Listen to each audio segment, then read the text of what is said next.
أهلا وسهلا بكم معايا في هذا الملخص كتاب العادات الدورية.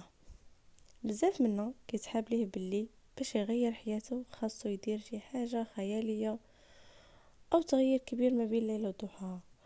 واش عارف باللي التغيير بسيط ديال 1% فقط في النهار يقدر يرجعك شخص مختلف تماما من هنا العام. جيمس كلير في كتابه العلاقات الدورية كيقول لنا بلي المشكل ماشي فينا، المشكل في النظام اللي متبعينه. العادات هي بحال الفائدة المركبة، النتائج ديالها ما بيناش دابا ولكن مع الوقت كدير فرق خيالي. اول حاجة خصك تعرفها هي قاعدة الدقيقتين.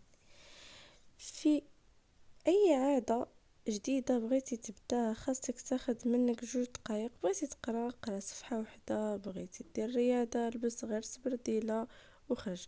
السر هو انك تبدا وتستمر، تكون مثالي من النهار الاول. النصيحة الثانية هي انك تصمم البيئة.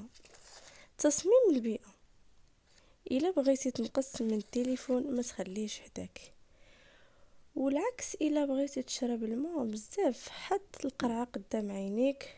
خلي العادة الحسنة سهلة باينة والعادة السيئة صعيبة ومخبية.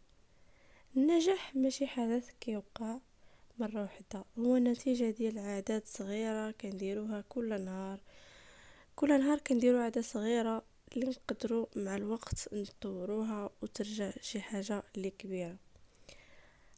قولوا لي في التعليقات شنو هي العادة اللي غتبدا فيها من اليوم، وكانت هذه هي زبدة العادة الدرية. نتلاقوا في الكتاب الجاي في قناة حنان والكتب. ما تنسوش الاشتراك، والسلام عليكم ورحمة الله وبركاته.